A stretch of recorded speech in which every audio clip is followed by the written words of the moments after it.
കത്തോലിക്ക സഭയിലെ നേതൃസ്ഥാനങ്ങളിൽ ഇരിക്കുന്നവരുടെ പീഡനങ്ങൾ തുറന്നു പറഞ്ഞ കന്യാസ്ത്രീകളോട് പോലും എങ്ങനെയാണ് കേരളത്തിലെ സഭാ നേതൃത്വം പെരുമാറിയത് എന്നതിന്റെ ഉദാഹരണം ഫ്രാങ്കോ മുളയ്ക്കലിന്റെ കേസിലൂടെ നാം കണ്ടതാണ്.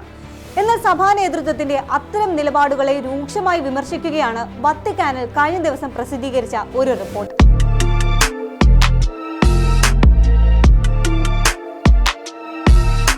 സഭാ നേതൃത്വത്തിലുള്ളവരിൽ നിന്നോ അല്ലാത്തവരിൽ നിന്നോ ലൈംഗിക പീഡനത്തിന് ഇരയായവരെ, പ്രത്യേകിച്ച് പ്രായപൂർത്തിയാകാത്തവരെ കേൾക്കാനും അവരോട് നീതിപൂർവമായി പെരുമാറാനും ആവശ്യമെങ്കിൽ അവർക്ക് നഷ്ടപരിഹാരം നൽകാനും കത്തോലിക്ക സഭ തയ്യാറാകണമെന്നാണ് ഈ റിപ്പോർട്ടിൽ പറയുന്നത്. പ്രായപൂർത്തിയാകാത്തവരുടെ അവകാശങ്ങൾക്ക് വേണ്ടി മുൻ മാർപ്പാപ്പയുടെ കാലത്ത് സ്ഥാപിക്കപ്പെട്ട pontifical commission for the protection of minors എന്ന സംഘടനയുടെ 2ാം വാർഷിക റിപ്പോർട്ടിലാണ് ഈ വിമർശനമുള്ളത്. കത്തോലിക്ക സഭയിലെ പുരോഹിതന്മാർ ഉൾപ്പെട്ട കേസുകൾ പോലും കൈകാര്യം ചെയ്യുന്നതിൽ സഭയ്ക്ക് ഗുരുതരമായ വീഴ്ച സംഭവിച്ചതായി ഈ റിപ്പോർട്ടിൽ പറയുന്നു. അതിജീവിതമാരെ നിരാകരിക്കാനും അവഹേളിക്കാനുമാണ് പലയിടങ്ങളിലും പ്രാദേശിക സഭാ നേതൃത്വങ്ങൾ ശ്രമിച്ചതെന്നും ഇത് സഭയുടെ സൽപ്പേരിന് കളങ്കമുണ്ടാക്കിയതായും റിപ്പോർട്ടിൽ കുറ്റപ്പെടുത്തുന്നുണ്ട്. പതിറ്റാണ്ടുകളായി പരാതിക്കാരെ അവഹേളിക്കുകയും കുറ്റപ്പെടുത്തുകയും അപമാനിക്കുകയും ചെയ്യുന്ന സമീപനമാണ് സഭയുടെ ഭാഗത്തു നിന്ന് ഉണ്ടാകാറുള്ളത്. ഈ രീതിയിൽ മാറ്റം ഉണ്ടാകണമെന്നും റിപ്പോർട്ടിൽ ചൂണ്ടിക്കാട്ടിയിട്ടുണ്ട്. റിപ്പോർട്ടിൽ പറയുന്ന ഏറ്റവും പ്രധാനപ്പെട്ട പോയിന്റ് അതിജീവിതമാർക്ക് നഷ്ടപരിഹാരം നൽകുക എന്നതാണ്. സഭയുടെ ഉന്നത സ്ഥാനങ്ങളിൽ ഇരിക്കുന്നവരാൽ പീഡിപ്പിക്കപ്പെട്ടവർക്ക് നഷ്ടപരിഹാരം നൽകാൻ ആത്മീയമായും ധാർമ്മികമായും സഭയ്ക്ക് ബാധ്യതയുണ്ടെന്നാണ് ഈ റിപ്പോർട്ടിൽ പറയുന്നത്.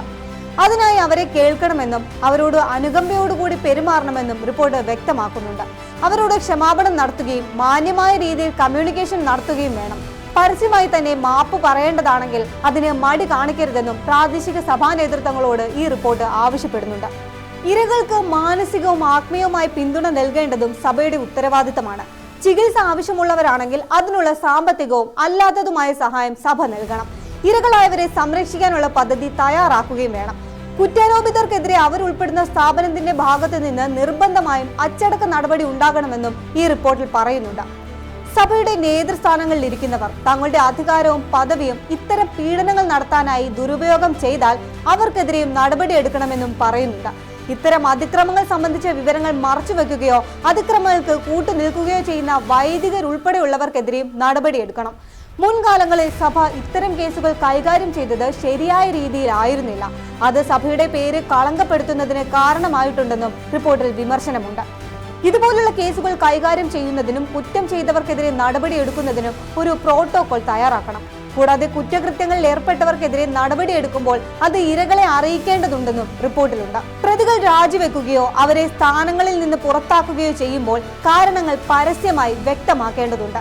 ഇരകൾക്ക് സ്വന്തം കേസ് സംബന്ധിച്ച് കൃത്യമായ വിവരങ്ങൾ അറിയാനുള്ള അവകാശമുണ്ടെന്നും അവർ നൽകിയ പരാതികളിൽ കൈക്കൊണ്ട നടപടികളെക്കുറിച്ചുള്ള വിവരങ്ങൾ അവരുമായി പങ്കുവെക്കേണ്ടതുണ്ടെന്നും റിപ്പോർട്ട് വ്യക്തമാക്കുന്നു. മുൻകാലങ്ങളിൽ ഇരകൾക്ക് തങ്ങളുടെ പരാതികൾ സംബന്ധിച്ച വിവരങ്ങൾ കൈമാറാതിരുന്ന സഭാ നേതൃത്വത്തെ ഈ റിപ്പോർട്ടിലൂടെ കുറ്റപ്പെടുത്തുകയും ചെയ്യുന്നുണ്ട്. കുട്ടികൾക്കെതിരായ അതിക്രമങ്ങൾ സംബന്ധിച്ച് ആഗോളതലത്തിൽ തന്നെ സഭയുടെ കയ്യിൽ കൃത്യമായ കണക്കുകളില്ല. ലോകത്തിന്റെ വിവിധ ഭാഗങ്ങളിലുള്ള അതിരൂപതകൾ ഇത്തരം കണക്കുകൾ കൈമാറുന്നതിൽ നടത്തിയിട്ടുള്ള വീഴ്ചകൾ ഖേദകരമാണെന്നും റിപ്പോർട്ടിൽ പറയുന്നുണ്ട്. വത്തിക്കാൻ ഔദ്യോഗികമായി തന്നെ കുട്ടികളുടെ ക്ഷേമത്തിനായുള്ള പദ്ധതികൾ പ്രഖ്യാപിച്ചിട്ടുണ്ടെങ്കിലും പ്രാദേശിക തലത്തിൽ അത് നടപ്പാകുന്നില്ല. ഇക്വറ്റോറിയൽ ഗിനിയ, എത്യോപ്യ, കെനിയ തുടങ്ങിയ രാജ്യങ്ങളിൽ പരാതികൾ സ്വീകരിക്കാനുള്ള സംവിധാനങ്ങളോ റിപ്പോർട്ട് ചെയ്യാനുള്ള സംവിധാനങ്ങളോ സഭയുടെ നേതൃത്വത്തിൽ ഇല്ല എന്നും ഈ രാജ്യങ്ങളിൽ നിന്നുള്ള വൈദികർ പറഞ്ഞതായി റിപ്പോർട്ടിൽ രേഖപ്പെടുത്തിയിട്ടുണ്ട്.